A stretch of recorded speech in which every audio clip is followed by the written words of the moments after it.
Second chapter के almost last पे भी है।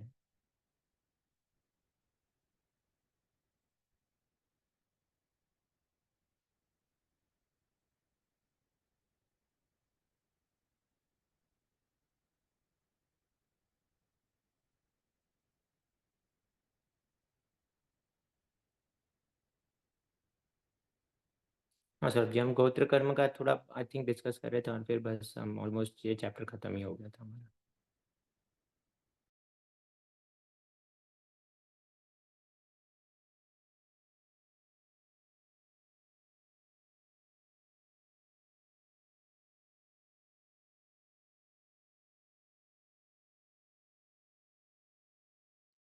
सर जब म्यूटेड है। हेलो। हाँ सर जी। हाँ, मैं बोल रहा हूँ, आप पढ़िए। गोत्र कर्म, due to the rise of गोत्र कर्म। हाँ sir.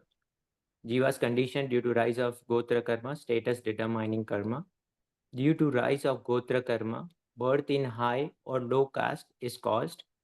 There one gets high or low status. Owing to the rise of Moh, the soul becomes happy and miserable. In this way, the state of Jeev is found due to the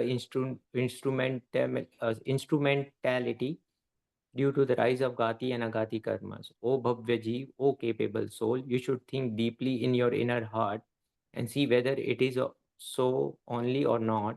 On contemplation, it would appear to be so only. If it is so, then then do accept that you are being afflicted since eternity by transmigration form of disease. You should make efforts to destroy it. Such meditation will bring true happiness to you. Thus ends the second chapter describing the mundane state of existence of jivas in this Moksha Prakashak named Shastra. Okay, so it is the end of this unit.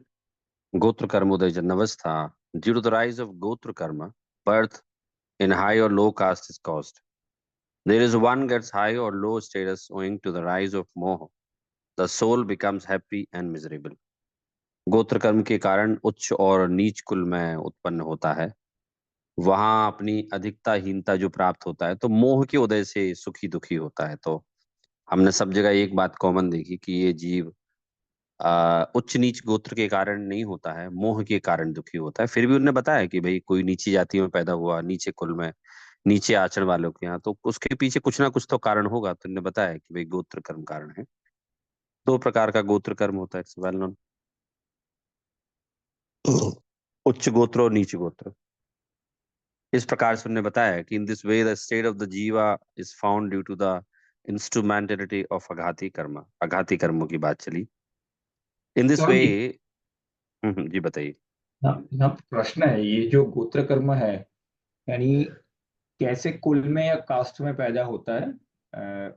इसके इसका निर्णय ये गोत्र कर्म के आधार से होता है। हम्म। तो अभी प्रश्न होता है कि ये कैसे डिफाइन होता है कि कौन सा कुल उच्च है, कौन सा कुल नीच है? थोड़ा थोड़ा क्लैरिटी नहीं है इसमें मुझे पर्सनली इतना ज्यादा, तो थोड़ा ज्यादा समझना चाहता हूँ इसमें। नहीं, ये तो बहुत कॉमन सी बात है। देखिए, आचरण की अपेक्षा कहा गया है कि भाई आ, जहाँ आचरण की उच्चता है, उच्च गोत्र है, और जहाँ आचरण की उच्चता नहीं है, वो नीच गोत्र है। अब इसमें एक्सेप्शन अपन देख सकते हैं कि वे दिखते तो वो उच्च गोत्र वाले हैं, जैनी हैं, और उनके यहाँ ऐसा है कि उनके यहाँ तो शराब पीते हैं, मांस खाते हैं, प्रोस्टिट्यूशन करते हैं और शिकार खेलते हैं, सब तो वैसे में पारंगत है। तो उसमें फिर वही रूल लगाना पड़ेगा, भाई वो जैनी कहाँ है? वो उच्च गोत्र का मतलब जो उच्च आचरण करे। तो उच्च गोत्र का, उच्च जाति का मतलब यही होता है जो उच्च आचरण करे। तो जो उच्च आचरण करने वाली जाति में जन्म ले वो उच्च गोत्र कर्म का उदय होता है। जो नीच गोत्र में का आचरण करे वो नीच कुल में। लिखा है उच्च नीच कुल, उसमें जो जन्म ले अब वैसा बने। मैंने कहीं ऐसा सुना था, अब ये सही है गलत है मुझे नहीं मालूम, पर गोत्र कर्म पूरी लाइफ के लिए एक ही रहता है। ऐसा नहीं होता है कि गोत्र कर्म, अगर उच्च गोत्र कर्म है तो फिर वो आगे चल के वही लाइफ में मैं नीच गोत्र कर्म का उदय आ जाएगा। यानी अगर मैं उच्च कुल में पैदा हुआ हूँ, उच्च गोत्र कर्म है, तो वो रहेगा। मैं आगे का मान सकता हूँ नीच आगे की गति के लिए, आगे के भाव के लिए, पर इस लाइफ में अगर उच्च गोत्र कर्म का उदय है तो वही रहेगा। ये सही है क्या ये बात? हाँ हाँ, देखिए इसमें बहुत सिंपल सी है, उच्च आचरण। अब जैसे जैन जाति है, तो जैन जाति को उच्च गोत्र वाली मानते, उच्च ही मानते हैं लोग।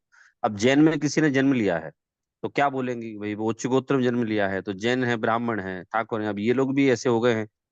तो आचरण की अपेक्षा जो बात कही जाती है, तो आचरण की अपेक्षा जिन जहाँ जन्म लिया, वो वहां उच्च गोत्र में जन्म लिया, और आचरण की अपेक्षा जिसने जन्म लिया वो नीच गोत्र में जन्म लिया।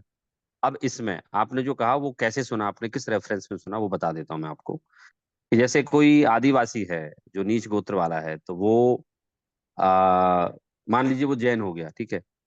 तो उसमें थोड़े से रेस्ट्रिक्शंस हैं कि वो कहाँ तक आगे संयम में बढ़ सकता है। तो बोले अगर इस जाति वाला है, इस और भले ही वो जैन बन गया, तो भी मुनि बनने की पात्रता वो नहीं रखता, ठीक है। तो उस अपेक्षा से कहा जाता है कि भाई वो जो उच्च या नीच गोत्र हो, वो उसके साथ हमेशा रहता है। लेकिन यहाँ पंडित जी ने एक बात और लिख दी कि भाई ये जीव जो सुखी दुखी होता है ना, वो तो मोह के कारण होता है, बोले।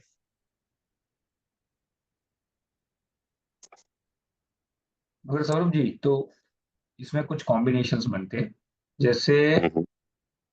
मान लीजिए कि कोई ऐसे परिवार में पैदा हुआ जो जैसे कोई जो कोई कहते हैं शूद्र या ऐसी जाति में पैदा हुआ, मगर उसका परिवार है, वो लोग आचरण से एकदम शुद्ध आचरण पालन करते हैं, तो उसको हम उच्च गोत्र कर्म का उदय बोलेंगे उसका, या नीच गोत्र कर्म का उदय बोलेंगे? आचरण तो देखिए शुद्ध है, अगर आचरण की अपेक्षा हम कुल डिफाइन करते हैं, तो उसका जो परिवार जहां वो पैदा हुआ, उसके परिवार के मम्मी पापा, यहाँ तक कि चलो दादा दादी भी ले लीजिए, वो लोग भी शुद्ध आचरण पालन करते हैं, सब उसके इमीडिएट फैमिली मेंबर्स है वो, तो अब उसको क्या बोलेंगे हम? देखिए आपने प्रश्न पूछा ना, तो मैं एक प्रश्न पूछ के उसका जवाब देता हूँ। भाई एक व्यक्ति है, एक मेरा समझ लो दोस्त था, तो बोलता था नहीं नहीं मैं नॉनवेज नहीं खाता। तो मैंने कहा अच्छा, तो फैमिली में नहीं नहीं सब लोग खाते हैं, घर में बनता है सब लोग खाते हैं, बस मैं नहीं खाता, तो मैं सही हो गया। तो मैंने कहा ऐसे कैसे सही हो गया भाई? भाई तुम्हारे घर में बन रहा है, सब लोग खा रहे हैं, वही बर्तन है, वही बनाने वाले हैं, सब चीजें वही हैं तुम्हारे सामने है, तो तुम्हें त्याग नहीं हुआ, तुम वही है। हाँ मेरा कभी साल में एक आध बार मन करे तो ले लेते, वैसे मैं नहीं खाता। तो ऐसे ही है ये जो अपन आचरण वाली बात करें ना, कि भाई आचरण उनका दो लोगों का तीन लोगों का सही है, तो बात ये है कि भाई वो सही कैसे हुआ, किस बेसिस पे सही बोल रहे हैं अपन, उनका मगर व्यक्तिगत सर, सही है। मैं ऐसे परिवार की बात कर रहा हूँ जहाँ वो सारे व्यक्ति जो परिवार में रह रहे हैं उन सबका आचरण सही है, सही, यानी सबका वो जो परिवार, मगर है वो शूद्र शूद्र कुल में जो उत्पन्न हुए। अब ये तो देखिए आप चरणानियों के ग्रंथों में पढ़ेंगे ना, तो शूद्र कुल में उत्पन्न होने वाले की तो डिफाइंड है कि ये मतलब मुनि अवस्था तो धारण नहीं कर सकते, ये तो लिखा है। क्योंकि इस बात पे मैंने हाँ, बताया था आपको कि वर्णी जी ने चूंकि कोई समर्थन नहीं किया था कि मुनि बन सकते हैं वो, लेकिन उन्होंने तो ये कहा था कि भाई आप द्वेष का भाव ना रखें किसी के प्रति। हाँ, तो सौरभ जी, तो फिर ये हुआ ना कि ये जो उच्च गोत्र कर्म लोग नीच गोत्र कर्म है, उसका संबंध जो कर्म करेंगे तो उससे आगे का कैसे बंधेगा, उससे संबंध तो होगा, परंतु हम डिफाइन एंटायरली सिर्फ कर्म से नहीं कर सकते। इसका तो मतलब ये हो ना कि वो कहाँ कुल में, कौन से कुल या कौन सी जाति में पैदा हुआ, उसका क्लासिफिकेशन ही कुछ ऐसा दिया है कि रिगार्डलेस ऑफ द आचरण, अगर कुछ कुल में उत्पन्न हुआ तो उसको हम नीच गोत्र का उदय ही मानेंगे।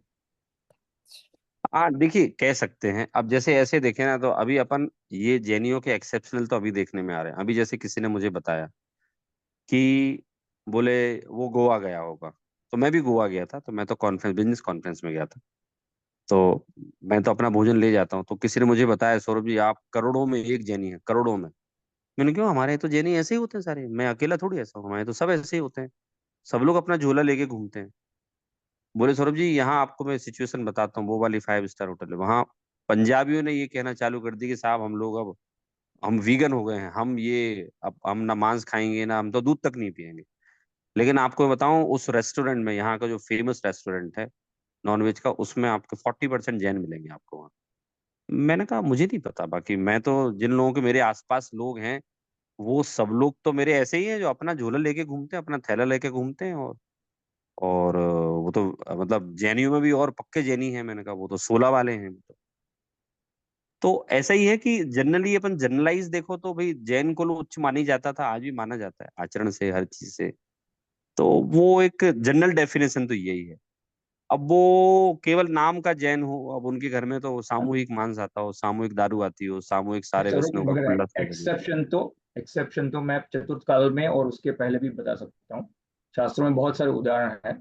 जैसे एक एग्जांपल दिखाता हूँ मैं कि अ, श्रेणिक राजा का उदाहरण ले लीजिए। आप श्रेणिक राजा को उच्च कुल वाला मानेंगे या नीच कुल वाला?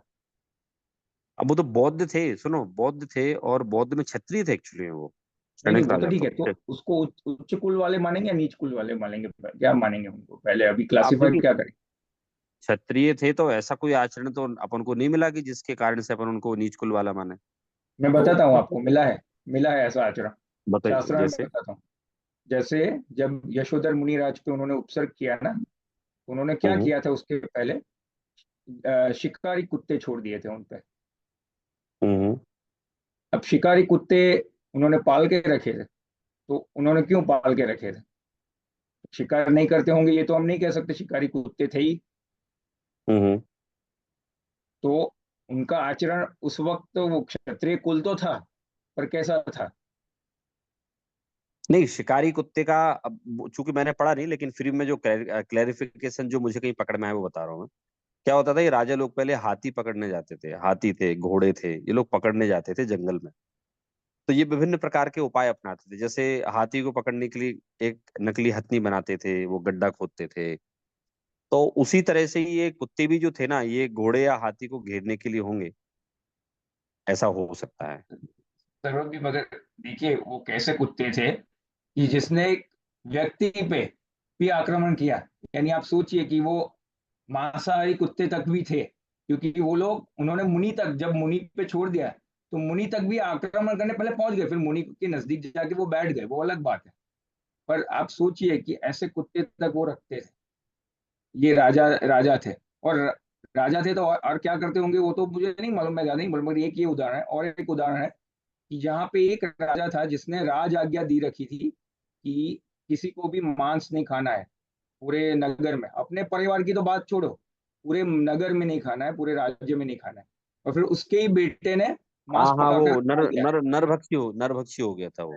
हाँ, तो अब ये जो बेटा था उसका राजकुमार, अब उसका तो कुल, हम कुल की अपेक्षा देखेंगे तो पैदा हुआ ऐसे, यहाँ पे तो पूरा राज्य ही वेजिटेरियन है। तो उसका तो कुल तो उच्च कुल हुआ ना। अगर अगर हम ऐसा कहेंगे हाँ कि ठीक जो है। नहीं नहीं, ऐसा कुल ऐसा का, मान लेते हैं, तो भी पंडित सौरभ जी जी ने यहाँ साथ पे में ये भी तो कह दिया कि मोह की वजह से आत्मा सुखी दुखी होता है, और ये भी कह दिया भाई, उच्च सौरभ उच्च जी कुल यहाँ से पे और नीच। यहाँ पे बोलिए बोलिए। आचरण और गोत्र को मिक्स करेंगे तो प्रॉब्लम हो जाएगा, ऐसा प्रॉब्लम ऐसी हो बात जाएगी, नहीं वही करनी। प्रॉब्लम है। हाँ, हाँ, मैं वही कहना क्योंकि चाहता हूँ। क्योंकि आदिनाथ भगवान ने जब जब सेटअप, मतलब जब चौथा काल पूर्ण होने का उन्होंने जब देखा, और तो उन्होंने पूरे गोत्र देखकर सबको, मतलब जैसे हम महाराज जी भी देखते हैं तो गुप्ती नंदी महाराज जो एक नंदी कुल हो गए, तो उनमें से सब महाराज बनते हैं, मतलब ऐसा, मतलब ऐसे नाम भी लगते हैं। पर उन्होंने ऐसे डिफाइन करके सब कुल बताए थे, ये सब उच्च गोत्र वाले हैं। और फिर उसमें अभी आचरण बाद में चेंज हो गया सबका, वो अलग हो गया, पर उसमें से और फिर शूद्र और उनके लिए और उनके हिसाब से सबको एक एक टाइप का वर्क भी दिया हुआ था। थोड़े समय में अभी मॉडर्न टेक्नोलॉजी में तो अभी सब चेंज ही हो गया कि कौन क्या काम कर रहा है या वो सब। बट गोत्र जो बताया था उन्होंने पूरा डिफाइन करके ऐसे बताया था कि ये 57 या कुछ एक नंबर ऑफ कुल्स है जो वो एकदम उच्च में आते उच्च हैं। वाले हैं, उच्च में आते हैं, और हाँ, उन्हें सब सरनेम्स भी है जो आप ले लो, जो भी उन्होंने सरनेम्स बोले थे वो सब। और फिर वो ठीक है, अपन आचरण ऐसा कह लो, अभी के हिसाब उनका से चेंज जन्म हो तो गया है। उनका, अपन ऐसा मान लो, जन्म तो उच्च गोत्र में हुआ, लेकिन आचरण उनका हीन है। हाँ, करेक्ट वो करेक्ट। अलग बात है। मगर उच्च गोत्र या नीच गोत्र का जो क्लासिफिकेशन है, उसका करंट आचरण से, उस व्यक्ति के उस समय का के आचरण से कोई संबंध नहीं है।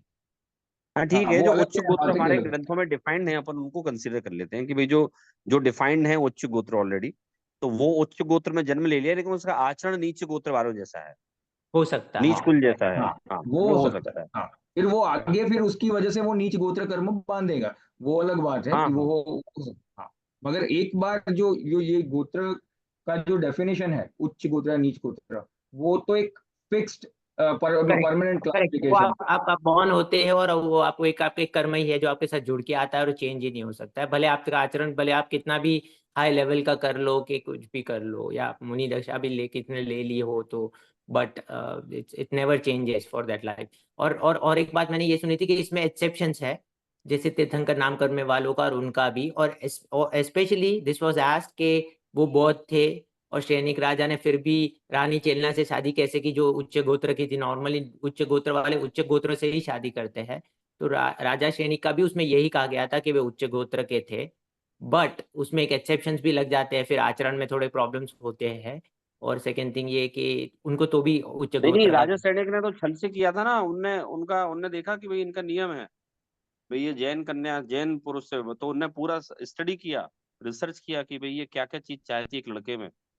तो आज भी तो लड़के करते हैं ना ऐसा कि भाई कोई लड़की जैसा चाहती है वैसा अपने आप को फ्रेमिंग करते हैं। हाँ, मगर सौरभ जी ऐसे भी उदाहरण है अपने यहाँ कि जो राजा बहुत नीच आचरण करते हो फिर आगे चल के मुनि बन के मोक्ष चले गए हो, ऐसे भी बहुत सारे उदाहरण है। तो यानी वो राजा और क्षत्रिय कुल में पैदा हुए तो उनका गोत्र कर्म तो उच्च गोत्र था। गोत्र ही माना जाता है। हाँ राइट, हाँ, पहले तो वो मुझे दिशा नहीं देखिए देते थे। राइट। वो तो बराबर है। वो तो अपन जो डिफाइन की भाई डिफाइन कर लेते हैं, आचरण उनका हीन है, आचरण जो उनका है वो हीन है। और एक केस ये भी हो सकता है गोत्र भी उच्च हो और आचरण भी उच्च हो उनका। हाँ, मैंने एक आर्टिकल भेजा है। क्योंकि आचार्य जनरली आप देखेंगे तो आचार्य प- उच्च गोत्र जो है ना वो आचरण से डिफाइन करते हैं। मतलब अगर अपन देखेंगे कि उच्च गोत्र बनाने का बेस क्या, कि जहाँ उच्च आचरण किया जाता है वो उच्च गोत्र हो गया। मतलब उस कुल में क्या परंपराएं हैं, क्या आचरण किया जाता है, इसलिए उच्च हो गया वो। आई थिंक प्रेरित और का वो पॉइंट पालन कर सौरभ रहे जी नहीं क्या कर है रहे कि अपनी बात। हम आचरण से लेने जाएंगे तो कोई लोग हाँ मतलब दूसरे हाँ, दूसरे वाले जो मद भी खाते हो जैसे हनी खाते हो, जो जैन धर्म तो पूरा ना ही बताता है। और शहद तो खाना मतलब बहुत ही ये एक नहीं मधुमास का नहीं, त्याग ही मैं आपको बनता ये है। नहीं बोल रहा हूँ कि उस वो लोग क्या कर रहे हैं, मैं तो ये बोल रहा हूँ नहीं नहीं कि जो सौरभ जी, डेफिनेशन। सौरभ जी हम तो सिर्फ आचरण से नहीं ले सकते ऐसी बात सौरभ कर जी रहे हैं। चलो एक और उदाहरण ले लेते हैं। अब सौरभ जी, वेदों में शहद को बहुत ही एक पवित्र अमृत पवित्र। माना जाता है, वो तो हम सब जानते हैं। वेदों के अनुसार, राइट? तो सारे हमारे जो हिंदू मित्र हैं वैदिक परंपरा को फॉलो करते हैं, वो सब शहद लेते हैं और वो बहुत पवित्र मान के लेते हैं उसको। तो अब एक एग्जांपल ले लेते हैं, अपने जो प्रमुख गणधर थे महावीर स्वामी के, गौतम गणधर और उनके 500 शिष्य, सब वैदिक परंपरा में आए थे। तो संभवतः वो शहद लेते होंगे कि वैदिक परंपरा में तो उसका बहुत ही है, मैं ऐसा नहीं कह सकता कि लेते ही होंगे, परंतु निषेधीय ये भी नहीं कह सकते हम, क्योंकि वो वैदिक परंपरा में वेदों को फॉलो करते थे, ये सब सब जानते हैं। तो बिल्कुल। अब उस वक्त जो जब वो ब्राह्मण थे, ब्राह्मण ही फॉलो करते थे, वो वैदिक ब्राह्मण, तब वो हम्म। उसको हम उनका उच्च कुल मानेंगे, नीच कुल मानेंगे? अगर हम नीच कुल मान लेंगे उनका, या नीच गोत्र मान लेंगे, तो उनको दीक्षा तो मिलेगी नहीं, भगवान ने स्वयं उनको दीक्षा दी थी। तो आचरण से कुल को डिफाइन करना, लिंक करना, ये नहीं कुछ। नहीं, ये मैं नहीं कर रहा हूँ, सुनिए मैं क्या बोल रहा हूँ कि जैसे अपन पढ़ेंगे ना भाई उच्च गोत्र को डिफाइन किस बेसिस पे किया उनने, कर रहे हैं वो नहीं बोल रहा हूँ मैं। दे आर हाँ doing, they are following, it is not the matter. Matter ये है कि कोई चीज की डेफिनेशन बनाई गई भी उच्च गोत्र की डेफिनेशन बनाई गई। तो हमारा काउंटर क्वेश्चन आचार्यों से हो सकता है कि भाई उच्च गोत्र की डेफिनेशन में आपने क्या इंक्लूड किया, भाई आपने किस बेसिस पे बनाई कि भाई ये उच्च गोत्र वाला है और ये नीच गोत्र वाला है। भाई वो तो कुछ बेसिस रखना पड़ेगा ना। अब उस कुल में उत्पन्न होकर अगर कोई वैसा नहीं कर रहा है तो उसका आचरणहीन है। भाई गोत्र तो उच्च है, तो उनने तो डेफिनेशन बना दी कि भाई ऐसा ऐसा करने वाला का जो है वो उच्च गोत्र कहलाता है, लेकिन नहीं कर और भी रहा ऐसा है कि भाई। रेफरेंस मुझे तो सिर्फ एक ही जगह देखने में आया है कि जब वो भरत भरत चक्रवर्ती ने वो ब्राह्मण कुल की उत्पत्ति की थी, पीछे से जो आदिनाथ भगवान ने तो 3 ही वर्ण बनाए थे, और ब्राह्मण वर्ण की उत्पत्ति भरत चक्रवर्ती ने करवाई थी, वो व्रतियों को की परीक्षा करके उनको फिर सत्कार किया, और फिर वो वही व्रती सब जो थे वो आगे चल के ब्राह्मण कहलाने लगे, वो ब्राह्मण कहलाने लगे, और फिर वही आगे चल के फिर वैदिक हो गए, वो अलग बात है। मगर ये एक ही एग्जाम्पल है, और कोई ऐसे उदाहरण, और या फिर जो आपने बताया कि डेफिनेशन उच्च कर्म की, उच्च गोत्र की गई है, तो वो कहाँ है, कौन से आगम में और कौन से ग्रंथ में हमें मिलती है हाँ वो? हाँ, मैं समझ गया। अभी देखो एक तो ये देखने पड़ेंगे उनने उच्च गोत्र किस किस को लिया है। जैसे तत्वासूत में आप देखेंगे, तत्वासूत में इसका डिटेल कुछ दिया नहीं है ऐसा। उनने तो जैसे जो सूत्र है उसमें इतना ही दिया भी कि उच्च गोत्र और नीच गोत्र के नाम से गोत्र कर्म दो भेद होते हैं अपना। 12 नंबर का सूत्र है 8वें अधिकार में। अब वो उनने उच्च गोत्र को किस किस किन किन जातियों को उनने उच्च गोत्र में लिया है, और क्या बोलते हैं उन्हें क्या डेफिनेशन दी, वो एक देखना पड़ेगा कि उन्होंने डेफिनेशन क्या दी है, भाई उसका बेसिस क्या रहा कि इन्हें उच्च गोत्र क्यों बोला। ऐसे तो कोई दूसरा भी आके बोले मैं भी उच्च गोत्र हूँ, तो कुछ ना कुछ तो लाइन खींची होगी। प्राइमा फेसी हमें यही दिखाई देता है कि भाई उच्च गोत्र की डेफिनेशन उनने आचरण से बनाई, नीच गोत्र की डेफिनेशन भी आचरण से बनाई उनने। तो सर अब वो अभी फॉलो कर रहे हैं। अभी कोई ऐसा ग्रंथ याद है कि जिसमें ये डेफिनेशन लिखी हो? अब वो मुझे देखना पड़ेगा, मैं देख के बता दूंगा, अच्छा होगी तो ठीक है, क्यों नहीं ठीक होगी। है, ठीक है, ठीक। मैं देख के बता दूंगा। चरणानुग का भी हमारी स्टडी रिसर्च चली रही है, तो मैं आएगा तो बताऊंगा जरूर उसमें। ठीक। आएगा वो तो, है तो आएगा वो तो।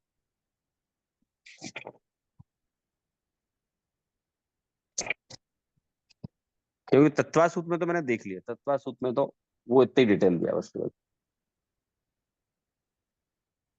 आदि पुराण हाँ में तो संबंध मिल सकती है, आदि पुराण ग्रंथ में, क्योंकि आदि हाँ, पुराण में यहाँ में भी मिल पूरा। सकता है, शुल्लक ध्यान संभव है, मिल सागर सकता जी शुल्लक ध्यान सागर जी ने आदि पुराण का ही रेफरेंस दे के वो ये बताया था जब आदिनाथ भगवान ने जब सेटअप किया था। बट अगेन उन्होंने उसके साथ और एक ग्रंथ दिया था, मैं फाइंड करूंगा। और सेकंड थिंग, मैं गोमचार कर्म कांड में भी देखने की कोशिश करूंगा। So will try to find more. है। हाँ हाँ, देखिए ना, अपन सब देखते हैं। मुझे जितना मालूम था मैंने आपको बता दिया। अब फर्दर लेकिन डिटेल के लिए हमें स्टडी करनी पड़ेगी। हाँ सर, सर जी, लेकिन ये जो मॉडर्न टाइम्स में जो हम आचरण से देखते हैं ना, वो बहुत ही ऑलमोस्ट ये हो जाएगा कि बहुत क्या होगा यू नो कि हाँ, आजकल हाँ, कुछ दिन बोलो, सॉरी। नहीं जस्ट यही कि कंफ्यूजन्स होते हैं, लोगों को ये समझ में नहीं आता क्योंकि इसमें स्पेशली पहले तो मुनि दीक्षा और वो देते ही नहीं थे जब तक दोनों परिवार, दोनों side which is the mom side dad side, वो दोनों साइड से जैनी पूरे उच्च गोत्र के हो तो ही देते, ऐसा सब उसमें पूरा लिखा हुआ है। और उसमें फिर जैसे मैंने कहा एक्सेप्शन है, जैसे बहुत लोग ऐसे मानते थे कि मतलब विवाहित नहीं होने वाली स्त्री के भी पुत्र को भी नहीं देते हैं मुनि दीक्षा, और उसमें एक्सेप्शन फिर एग्जाम्पल्स भी दिए गए, सब ऐसा ऐसा भी बताया गया है। तो आचरण से हाँ तो सही है, बहुत वो तो बराबर बराबर है। फर्दर मतलब वो तो डिटेल है, देखो रिसर्च लगेगी। करेक्ट। मैं कर रहा हूँ अभी चरणानुयुग पे, मैं काफी सारा काम कर रहा हूँ, रिसर्च कर रहा हूँ मैं काफी सारी स्पेसिफिक पर्पज से। तो फिर वो इसमें आएगा तो मैं जरूर आप लोगों को डिस्कस करूंगा, मैं आएगा तो। हम्म। सर चलिए इस और एक प्रश्न ये क्या होता है इसमें कि अगर लिंक करने से, जैसे कोई यहाँ पे काफी अमेरिकन फैमिलीज भी होते हैं। अब अमेरिकन फैमिलीज, मैं कुछ ऐसी फैमिलीज को भी जानता हूँ जो पूरे, यानी उनके मम्मी पापा और वो उसके अब्बा, उनके बच्चे भी सब पूरे के पूरे वीगन हो चुके हैं। यानी वो बिल्कुल मांस तक, यानी एक अपने लाइफस्टाइल में भी कहीं मांस नहीं लेते। और यहाँ तक कि कहीं कहीं भी लेदर की कार हो किसी की तो उसमें भी नहीं बैठते। चमड़े की गाड़ी यानी हो, चमड़े जहाँ चमड़ा इस्तेमाल किया, यानी इतनी इतना वो उनकी अंदर की भावना वो होती है कि हमें किसी जीव को हर्ट नहीं हो, इस तरीके से। अब उनका आचरण हम्म, इतना शुद्ध होने के बाद भी अगर हम डेफिनेशन जो हमारे यहाँ दी गई उससे जाएंगे तो उनको मलेच्छ कहते हैं। तो मलेच्छ का उदय हाँ उच्च गोत्र में नहीं या नहीं, नीच आप गोत्र सही में। कह रहे हो। सही है, वो तो देखिए क्या होगा इसमें मैं बताऊं, देखो मैं अभी एग्जैक्टली आपको डिसीजन नहीं सुना सकता जब तक कि मैं फर्दर ग्रंथों के प्रमाण और उसको सारे फैक्ट एनालाइज करके ना बताऊं। तो अभी पढ़ने में आएगा तो अपन करेंगे डिस्कस, मैं आगे से कर दूंगा कि भाई अपना जो मैटर चला था उसमें ये है। हाँ, फिर अपन उसमें भी डिस्कस करेंगे भाई यहाँ जो हाँ। लिखा है इसका ये अपना मतलब है, ये मतलब है। बाकी आपका और कहना मैंने सही है, उसमें आपका क्वेश्चन सही है, गलत नहीं है। मैंने ये कुछ रेफरेंसेस शेयर किए। आचार्य पावन कीर्ति महाराज ने कुछ लिखे, पूरा वेबसाइट पे पूरा आर्टिकल्स लिखे हैं इस पे, और बहुत सारे आगम प्रमाण दिए। तो ये आपको भी रिसर्च में हेल्प हो सकते हैं। मैं भी यहाँ पे पढ़ रही हूँ, तो पढ़िए। हाँ देखिए उसको भी देख लेंगे। Can you guys hear me? Just हाँ, हाँ, बोलो। मुझे दो चीजें लगती है यहाँ पे। एक तो है कि भाई हाउ डू यू डिफाइन उच्च गोत्र और नीच गोत्र, और दूसरी बात जो है कि दीक्षा लेके मोक्ष जा सकते हैं कि नहीं, राइट? दो दो अलग अलग चीजें, करेक्ट? हाँ, दीक्षा के हम्म। पात्र में भी ऐसा लिखा है, दीक्षा हाँ, की पात्रता में शास्त्र में, कि उच्च गोत्र वाले को ही दीक्षा की पात्रता है राइट। वो। सो अभी दो अलग अलग चीजें हैं, तो अगर हम दोनों टॉपिक को अलग अलग से समझे तो जैसे कि हमारे पाप कर्म की वजह से भले ही हम कितनी अच्छी मेहनत करें, कितने अच्छा बिजनेस करें, पहले के उदय से हमारा पाप कर्म का उदय तो हमें कोई फाइनेंशियल बेनिफिट्स नहीं है, या तो जो भी है, जो भी योनि मिली, या तो हैंडीकैप मिला, but we are doing all the good things. The point is कि वो पहले वाले कर्म की वजह से नीचे गोत्र मिला, बट अभी का जो कार्य है वो उच्च गोत्र बंधन कर रहा है फ्यूचर के लिए। अगर इस तरह हाँ से हम कंपेयर करें तो फिर वो प्रॉब्लम नहीं आता है। बट वो जो हाँ दीक्षा का हाँ जो है विषय, I can not explain that, but ये चीज तो समझ में आती है कि मलेच्छ अगर इतना अच्छा उनका जीवन है, जीवन शैली इतनी अच्छी है, हाँ, तो उच्च आगे के लिए गोत्र की तैयारी कर रहे हैं, तरह है, सही बट कर रहे फिर हैं, भी बराबर है। नीचे गोत्र में है, तो मतलब इसका मतलब कि वो पहले वाले कर्म उदय की वजह से उनको ये स्टिग्मा मिला है। हाँ, बराबर है, सही है। हाँ ये भी आपका पॉइंट ऑफ व्यू बढ़िया है। तो अपन अभी इसको ड्रॉप करते हैं, बाकी अपना अच्छा डिस्कशन चला। मैं फर्दर इस पे अभी जो कर ही रहा हूँ काम में, तो उसमें मुझे आंसर मिलते हैं तो अपन डिस्कस करेंगे। मीनवाइल आपको भी कोई चीज मिले तो आप लोग शेयर कीजिए, हम फिर म्यूचुअली उसको करके एनालाइज करेंगे उसको। अभी फिर पंडित जी ने इस अधिकार के आखिरी में एक नोट दिया है, मतलब एक्चुअल जो अपन कहते हैं ना कि उपदेश वाला जो नोट दिया है, तो वो कहते हैं, ओ भव्य जीव, O capable soul, you should think deeply in your inner heart and see whatever it is, only it is so, only or not. On the contemplation, it would appear to be so only. If it is so, then do accept that you are being afflicted since eternity and transmigration from the disease form of disease. You should make efforts to destroy it. Such meditation will bring true happiness to you. मतलब उनने ये आखिरी में अधिकार में समापन किया है कि हे भव जीव, तुम अनादि काल से इस संसार में घाती अघाती कर्मों के उदय के अनुसार अवस्था में हो तुम। सो हे भव्य जीवो, अपने अंतरंग में विचार करके देखो कि ऐसा है कि नहीं, मतलब जो जो पंडित जी ने यहाँ कहा है कि ऐसा है कि नहीं, और ऐसा यदि तुम्हें लगता है तो तुम ऐसा मान लो।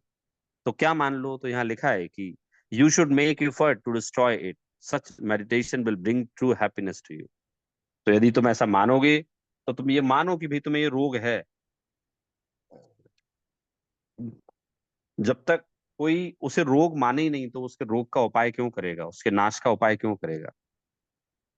जैसे क्या होता है कि सोसाइटी में रहते हैं तो there are many people, they they just in my contact, they are in my contact, तो उनके बच्चे भी कांटेक्ट में रहते हैं। तो उनसे जब बोला जाता है, मैं कभी बोलता हूँ ना कि please try to join my class physically और डिजिटली, और I am just giving you this book, you must read it. उनका पता है क्या उत्तर होता है? ये कॉमन उत्तर है जो सारे बड़े आदमियों के बच्चे देते हैं, सौरभ जी, हमें कोई दुख ही नहीं, हम धर्म क्यों करें? जब धर्म होगा, जब दुख होगा तब हम करेंगे। ये तो जब कोई दुखी होता है या फुर्सत से होता है उसके करने की चीज है। तो मुझे फिर ये पंडित जी का सेंटेंस याद आता है कि भाई पहले तुम ये तो देखो, मुझे नाश करना है ये, पहले ये तो मानो मुझे बीमारी है। भाई वो पहले ये तो माने मैं दुखी हूँ। एक्चुअली वो दुखी हैं but they are enable to recognise their anxiety, sorrow, pain, loneliness. तो वो यदि ये नहीं मानेगा कि भाई ये रोग मुझे है, मैं दुखी हूं, तो वो तो उसका उपाय क्यों करेगा, नाश का उपाय क्यों करेगा? ऐसे पंडित जी ने कहा है कि भाई आप पहले ये विचार तो करो कि आपको ये दुख है, आप दुखी हैं, आपको ये बीमारी है। पहले बीमारी को तो तुम स्वीकार करो ना। अब तुम कोई बीमारी का को स्वीकार ही ना करो तो फिर उसका नाश कैसे करेंगे? तो फिर उन्होंने आखिरी में कहा, such meditation will bring true happiness to you. यदि तुम ऐसा विचार करते हो कि मुझे बीमारी है और इस बीमारी का मुझे उपाय करना है, इस बात से ही तुम्हारा कल्याण हो, इस बात को सोचने से ही तुम्हारा अच्छा होगा। ये भी शायद उनने इसीलिए कहा कि पहले तो लोग मानते ही नहीं है ना दुखी हूं। कौन मानता है दुखी हूं? वो भोग सामग्री ना हो तो दुखी मानते हैं, वैसे कौन मानता है दुखी है? मैंने अभी खनियादाना गया था तो मैंने मैंने मतलब मैंने कुछ, जैसे आप लोगों को तो मैं ऑलवेज सुनाते ही रहता हूँ, वहां सुनाई तो उनको लगा कुछ नया सुना हमने। तो मेरे दो चार पांच चीजें तो जो डायलॉग्स थे वो बड़े फेमस हुए। तो जैसे मैंने दिया कि भाई कोई एक व्यक्ति के पास बहुत भोग वैभव है, सुख है, महल है, धन है, संपदा है, सब है, लेकिन अंतरंग में वो बहुत संतापवान है, क्योंकि उसे जिनवाणी का सहारा नहीं है, कोई थॉटफुलनेस नहीं है, छोटी छोटी बात में दुखी हो जाता है। तो उसकी अवस्था ऐसी है कि उसने शर्ट तो अच्छी पहन रखी है, एकदम न्यू ब्रांड, महंगी, लेकिन उसकी बनियान फटी है, मतलब वो रियल में तो सही नहीं माना जाएगा ना। कोई व्यक्ति यदि ऐसा है जो कि अमीर दिख रहा है लेकिन वो अमीर नहीं है। भाई किसी ने, जैसे अभी आपको लास्ट टाइम डेटा बताया था मैंने कि अभी पूरे वर्ल्ड में एप्पल मोबाइल की जो सेल्स है ना डाउन हो गई, भारत में बढ़ रही है, 3 गुना हो गई। तो भी सरकार ने डेटा लाई कि भाई बताओ यार, ये लोग है भारत में कैसे सेल्स बढ़ रही है एप्पल की जब पूरे वर्ल्ड में डाउन हुई। और इतना महंगा फोन है, 1 लाख 1.5 लाख है, ये इतने महंगे फोन है। तो डेटा सामने आएगी भाई 70% लोग ईएमआई से ले रहे हैं। तो अब सरकार को चिंता हुई कि यार ये लोग तो मतलब उधार लेके ले रहे हैं, मतलब they are not actually millionaire. जबकि एप्पल का कंसेप्ट तो ये था कि जो व्यक्ति 1.5 लाख का मोबाइल फोन लेगा ना, उसकी कैपेसिटी है, वो अपने आप को बता सकता है कि भाई हाँ मेरी कैपेसिटी है, मैं रिच हूँ, आई एम कैपेबल। लेकिन भारत में तो उल्टा ही हो गया। यहाँ लॉन्च हुआ, जब यहाँ मैन्युफैक्चरिंग चालू हुई, तो अभी आप लोगों ने वीडियो देखी होगी, जो नया फोन लॉन्च हुआ तो वो ऐसे क्रेजी लोग हैं यहाँ की, वो कि रात को 12 बजे से 48 घंटे से वो लेने के लिए खड़े थे वो। तो वो सरकार कहती है भाई तुम लोग अमीर नहीं हो, तुम लोग जो 1.5 लाख का फोन लेके सोच रहे हो कि तुम लोग अमीर हो, नहीं हो। तुम लोग तो लोन ले रखा है तुमने, तो ईएमआई पे फोन कौन लेता है? और ईएमआई पे फोन ले रहा है, इट मीन्स आपकी फाइनेंशियल कंडीशन सही नहीं है। आप एप्पल का मोबाइल लेके ये नहीं सोच सकती कि मैं अमीर हूँ। और कोई व्यक्ति ने मान लीजिए फीचर फोन ले रखा है, बेसिक फोन ले रखा है, तो डजेंट मीन वो गरीब है। तो ऐसे ही यहाँ की भाई पहले वो लोग की मैं जिनकी बात कर रहा हूँ, जिनसे बात करता हूँ, तो they think themselves as they are happiest person of the world.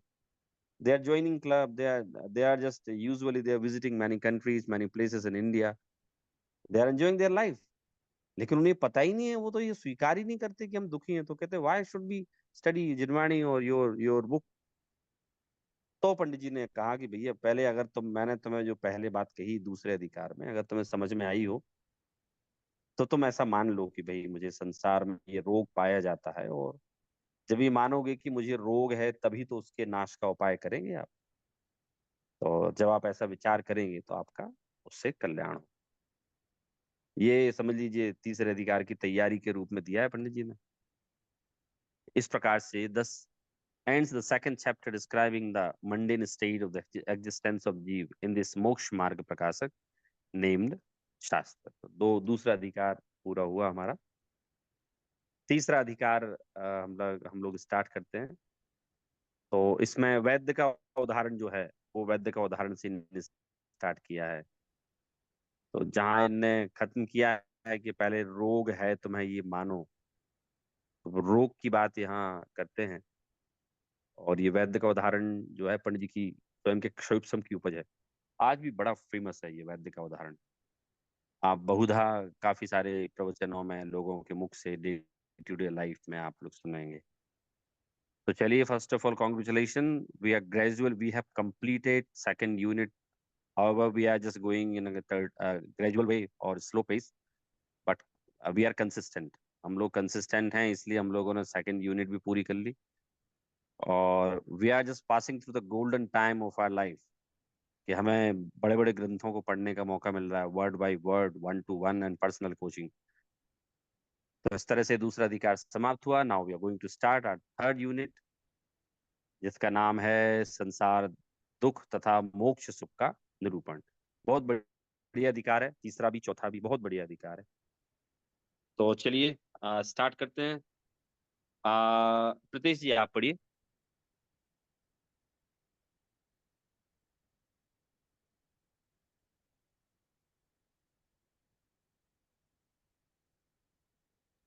हाँ प्रीतेश जी आप पढ़ पाएंगे अभी?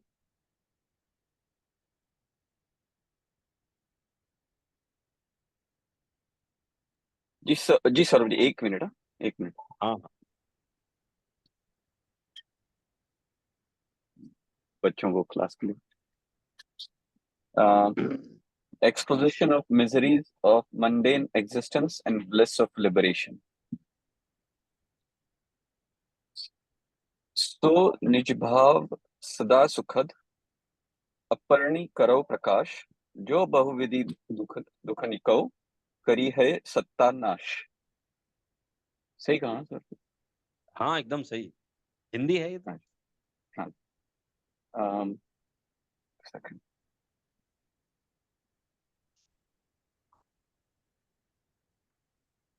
एक सेकंड गाड़ी पार्क कर लेता हूँ फिर। हाँ हाँ, चलेगा चलेगा।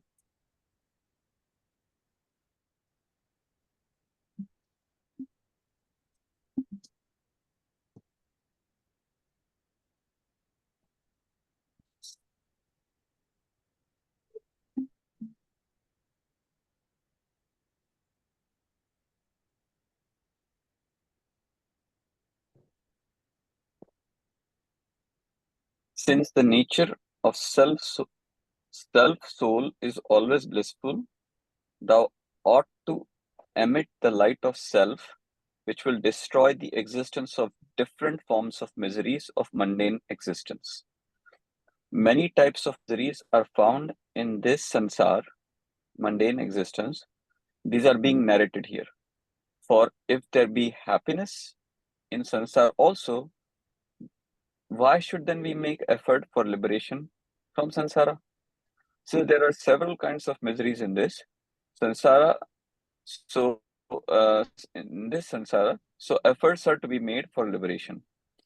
As हाँ, a अब physician, देखिए, हाँ by बस making बस diagnosis of इसको एक्सप्लेन करते हैं, फिर अपन पढ़ते हैं आगे। देखिए, हाँ क्या कह रहे हैं यहाँ। पहले तो मंगलाचरण कितना बढ़िया दिया, मतलब पंडित जी ने हर एक यूनिट में अलग मंगलाचरण किया है, और हर एक यूनिट का मंगलाचरण उसकी कंटेंट के अकॉर्डिंग किया है। तो क्या कहा, सो निज भाव सदा सुखद अपनों करो प्रकाश, जो बहुविधि भव दुखनी को करी है सत्ता नाश। कि भाई जो निज भाव सदा सुखद अपनों करो प्रकाश, इसमें अर्थ भी दिया है कि the since the nature of self soul is always blissful, thou ought to be emit the light of the self which will destroy the existence of different forms of miseries and of mundane existence। भाई आप अपना प्रकाश करो, अपनी सत्ता को जानो, स्वयं को पहचानो आप। तो आप क्या कर सकते हैं, आप बहुविधि भव दुखनी को, आप विभिन्न प्रकार के आपके जीवन में जो भव के दुख हैं उनका नाश किया जा सकता है। आप जानते हैं, मैंने आपको एक डेटा दिया था कि पूरी दुनिया में 1% से भी कम लोग ना रेगुलर बेसिस पे स्टडी करते हैं। अगर हम वो अपने जैन फिलॉसफी में भी लें, तो आपको पता है हमारे जैन जैन कम्युनिटी है जो सब मिला लो आप, दिगंबर श्वेतांबर सब टोटल मिला लो, तो भी हमारी पूरी कम्युनिटी में less than 1% they are studying. और जो स्टडी नहीं करेगा तो उससे कैसे मालूम चलेगा, भाई हमारा तो क्षुद्र ज्ञान ऐसा ही है ना, आप पढ़ेंगे नहीं तो जानेंगे कैसे आप। तो आप यदि ये जाने नहीं कि मुझे भव में क्या दुख है, तो आप उनके नाश का उपाय कैसे करेंगे। आप ये जाने ही नहीं कि भाई मेरा स्वरूप क्या है, तो मेरा क्या प्रकाशमान स्वरूप है, मैं कैसा हूं, तो आप भव का नाश कैसे करेंगे। तो जिनवाणी पढ़ने से ही हमें ज्ञात होगा, ये हम जान पाएंगे कि भाई हमें क्या ग्रहण करने योग्य है और क्या ग्रहण करने योग्य नहीं है। मेरी देखिए हमेशा से एक आदत रही, आप लोगों ने एक बात मतलब नोटिस भी की होगी आप लोगों ने, कि क्लास जैसे आप लोगों से मैं क्लास के लिए कमिटेड हूँ, तो मैं ऑलवेज कोशिश करता हूँ कि जब तक मैं ऐसा ना रहूं कि भाई क्लास हो ही नहीं पा रही है, तो भले ही ना लूं, लेकिन अगर क्लास की पॉसिबिलिटी 1% भी होती है तो मैं क्लास लेता हूं मैं। क्योंकि मुझे एक सिद्धांत ये मालूम है कि अगर हम लोग एक हफ्ते गैप होने का मतलब होता है पूरे 15 दिन का गैप होना, और फिर उसके बाद गैप होना मतलब 1 महीने का पूरा गैप होना, और फिर हम जिनवाणी से थोड़े वंचित रह गए ना, तो एक हफ्ते वंचित रह गए, तो हमारे परिणामों में कहीं ना कहीं शिथिलता आ जाती है। हम फिर जो अवेयर थे ना, हमारी अवेयरनेस चली जाती है हमारी उसमें। तो जो व्यक्ति अपने भव दुखों का नाश करना चाहता है, वो अपने स्वभाव का प्रकाश करे। वो तो स्वभाव का प्रकाश कैसे होगा, पहले वो संसार का दुख तो जाने, पहले वो जाने तो कि भी संसार में क्या दुख है। If you are not ready to understand what kind of misery sufferings you are having, तो कैसे आप उसका नाश का उपाय करेंगे। आजकल यही हो रहा है, most of the people they are having lots of wealth. आजकल तो ऐसा हो गया, मतलब यूएस तो पिछले 50 साल से अमीर है, भारत भी अभी थोड़ा थोड़ा अमीर हो रहा है, थोड़ा क्या कुछ ज्यादा ही हो रहा है। मतलब इसका मैं सिंपल सा एग्जांपल देता हूँ। अभी एक कोई सिंगर का कॉन्सर्ट हो रहा है बॉम्बे में, कुंजन जी आपके शहर में कॉन्सर्ट हो रहा है जनवरी में। तो उसकी टिकट जो ऑडियंस कैपेसिटी है वो केवल 4,300 है या 43,000 क्या कितनी है। आपको पता है उसकी बुकिंग आई 1.25 करोड़ लोगों की, और 3-3 लाख 4-4 लाख में उसके टिकट ब्लैक हो रहे हैं। करीब एक साल में 15 वेस्टर्न सिंगर्स के शोज हैं इंडिया में, 15। उस हजारों करोड़ रुपए खर्च करके लोग सुनने जा रहे हैं वहां, मतलब पैसे देके। तो मतलब उन लोगों को समझ में नहीं आ रहा है कि भारत इतना बड़ा मार्केट था और हमने इसको इग्नोर किया। यहाँ इतनी मोटे मोटे पैसे देने को तैयार हैं। अभी क्या हुआ कि भाई आ, मीडिया का जमाना है, ठीक है, तो लोगों ने अब आजकल तो पूरा वेस्टर्न वर्ल्ड की चीजें फॉलो हो रही हैं, तो उन्होंने देखा कि भाई ये लोग भीड़ रहती है, वो पॉप सिंगर सुनने जाते हैं लोग वहाँ और झूमते हैं, नाचते हैं, गाते हैं। तो भारत में जिन लोगों के पास पैसा हुआ, if they are capable to just spend their money over there, तो वो करते हैं वो लोग। तो उन्हें क्या लगता है कि भाई मैं सुखी हो गया, मैं वहां जाऊंगा मैं सुखी हो जाऊंगा। तो पंडित जी कह रहे हैं भैया पहले रोग तो पहचानो तुम अपना। भाई तुम अपने दुख का नाश कैसे करोगे, भाई पहले पहचानो तो तुम उसको। तो तुम पढ़ोगे नहीं, समझोगे नहीं, तो कैसे अपने स्वरूप का प्रकाश करोगे। तो वो इनने यहाँ बताया है, फिर कह रहे हैं कि many types of miseries are found in this संसार। बहुत प्रकार के दुख, संसार में बहुत प्रकार के दुख। मतलब अगर आप लोग लिखने बैठे हैं तो हमारे व्यक्तिगत जो दुख है ना, वो उससे ही पूरी डायरी भर जाए हमारी। हम अपने दुख से दुखी हैं और दूसरे के सुख से भी दुखी हैं। ये भी एक साइकोलॉजी है। एक एक मूवी है, आप लोगों ने शायद देखी होगी, अभिमान मूवी देखी है आप लोगों ने, अभिमान, अमिताभ बच्चन की और जयप्रदा की, नहीं जय बहादुरी की मूवी। देखी किसी ने आप लोगों ने अभिमान? It's very famous movie, 1980 eighties की मूवी है ये। हम लोग शायद उस समय दुनिया में नहीं आए थे तब बनी थी मूवी। कुंजन जी देखी आपने अभिमान मूवी?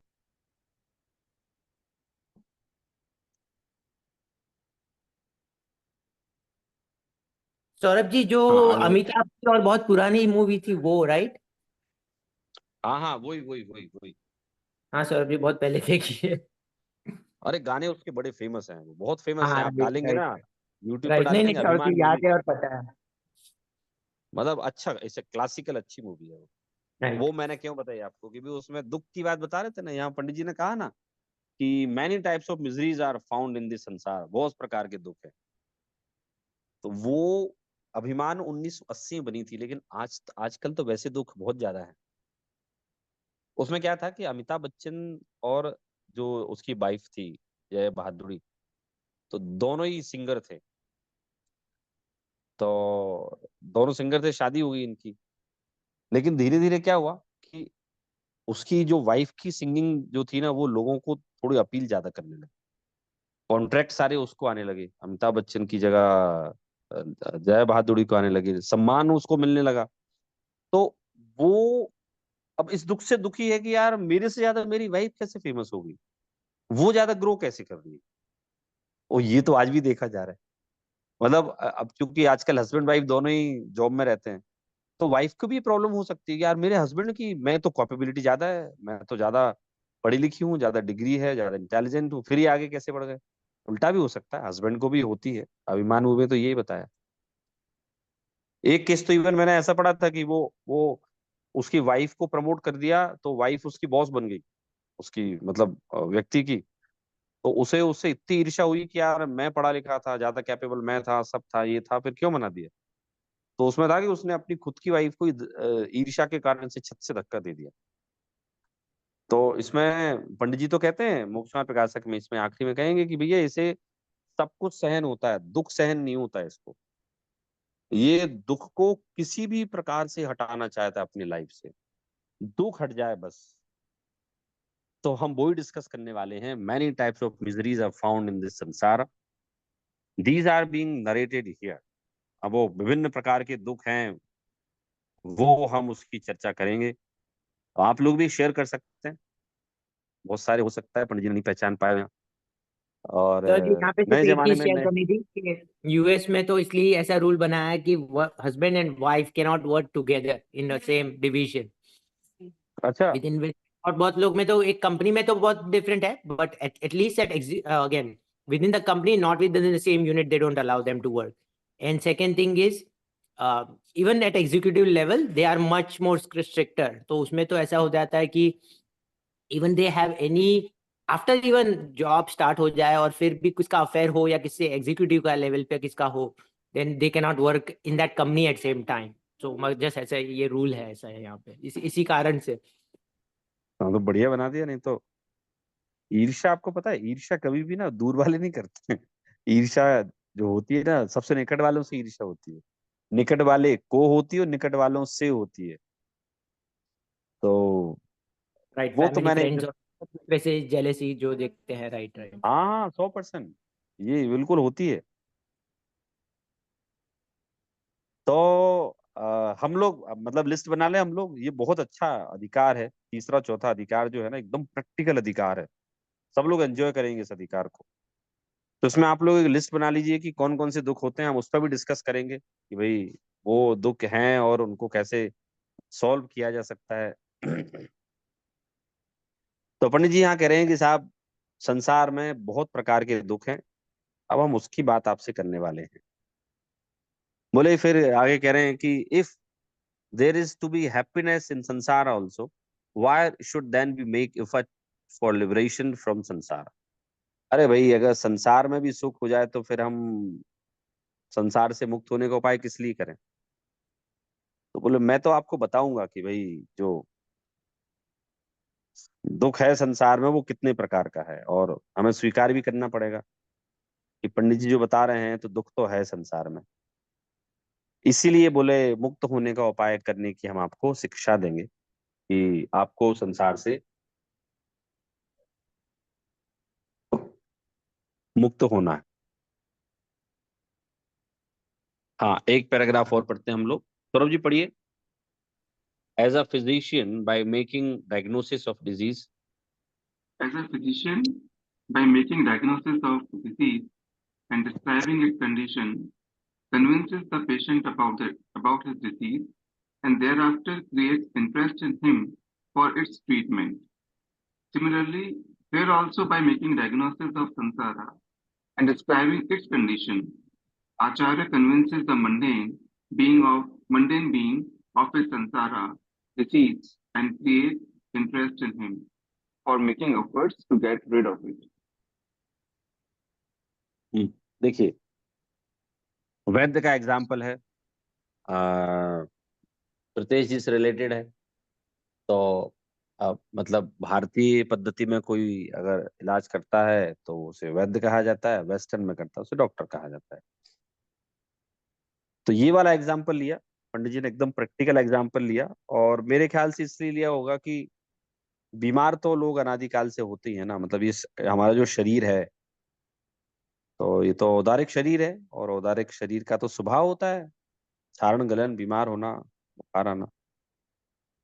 तो ये उदाहरण देके पंडित जी एक तो ये बताना चाहते हैं कि it's a very familiar example. And दुनिया में ऐसा कोई व्यक्ति नहीं होगा जो कभी डॉक्टर के पास नहीं गया होगा। भले वो वैद्य के पास गया हो, नेचुरोपैथी गया हो, कहीं भी गया हो वो, लेकिन दुनिया में ऐसा कोई व्यक्ति नहीं मिलेगा जो कभी वैद्य के पास नहीं गया। तो एक तो ये डे टू डे लाइफ का बड़ा फैमिलियर एग्जाम्पल है वैद्य का। और जैसे नाड़ी वैद्य जो होता है, तो ये जो स्पेशली नाड़ी वैद्य का बताया। आजकल तो क्या होता है कि आजकल जो फिजिशियन होते हैं, डॉक्टर होते हैं, वो तो कहते हैं जाओ आप चेकिंग करा के लाओ। तो भारत में तो ये बहुत बड़ा व्यापार है। तो मतलब आप मशीनों के द्वारा डायग्नोस करा के लाइए। उस समय जो था वो नाड़ी के द्वारा, जिसको जितना नाड़ी का ज्ञान हो तो बता देते थे। तो वही वाली बात यहाँ बोल रहे हैं। As a physician, by making diagnosis of disease and describing its condition, convinces of the patient about his disease and thereafter creates interest in him for its treatment. वैद्य जो है पहले तो उस रोग का निदान और उसकी अवस्था का वर्णन करता है। और पहले रोगी को निश्चय कराता, फिर उसको इलाज कराने की बात करता है। क्या कह रहे हैं? वैद्य नाड़ी देखेगा। आप लोगों ने कभी कभी ना कभी नाड़ी दिखाई होगी। तो अभी हम इस डिबेट में नहीं पढ़ेंगे कि वेस्टर्न वर्ल्ड का इलाज अच्छा है कि जो अपना आयुर्वेदिक है वो अच्छा है। दोनों का अपना अपना स्पेशलाइजेशन है। अपना वेस्टर्न वर्ल्ड का जो है वो एक अलग स्पेशलाइजेशन है, और ये वाला अलग है। तो जो नाड़ी ज्ञान होता है, नाड़ी वैद्य होते हैं, तो वो नाड़ी वैद्य इतने एक्सपर्ट होते हैं नाड़ी को पढ़ने में कि वो रोग एग्जैक्टली बता देते हैं। मतलब मैंने भी ऐसे कई वैद्य देखे हैं कि जो नाड़ी को एग्जैक्टली बता देते हैं कि भाई ये प्रॉब्लम है और ऐसा ऐसा होने वाला है और ऐसा हो रहा है तुम्हें। तो जब वो वैद्य उसकी नाड़ी पकड़ के उसकी अवस्था का वर्णन बताता है और रोगी को ये बोलता है तुम्हें ये रोग है, तुम्हें इस रोग के ये लक्षण हैं, अभी ये लक्षण है, इन फ्यूचर ऐसा होगा तुम्हारे साथ। तो वो कहता है कि साहब रोग आपने बता दिया, लक्षण बता दिए, एकदम सही बताया आपने, मैं झूठ नहीं बोलूंगा, आप बोल रहे हैं बिल्कुल वैसा ही रोग है ये। तो इसका इलाज संभव है कि नहीं है? हाँ हाँ है, क्यों नहीं है, इलाज संभव है।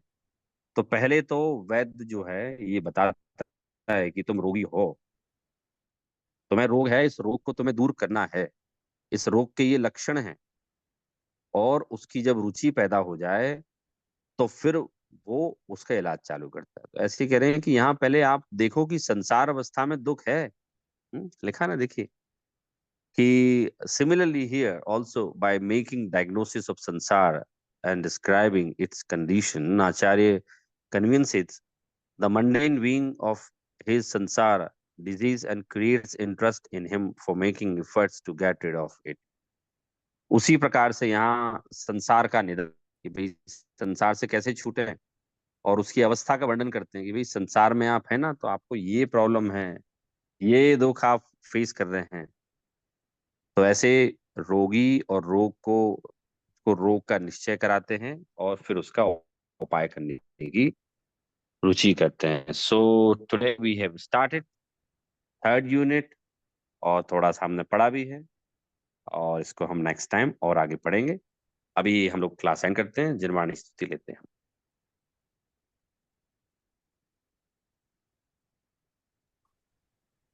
निज निधि निज में बताई, यह अनंत उपकार है, इसके लिए जनवाणी माँ को वंदना शत बार है, वंदना शत बार है। जय जिनेन्द्र सभी को। Thank you Saurabh ji. जय जिनेन्द्र। जय जिनेन्द्र, थैंक यू। जय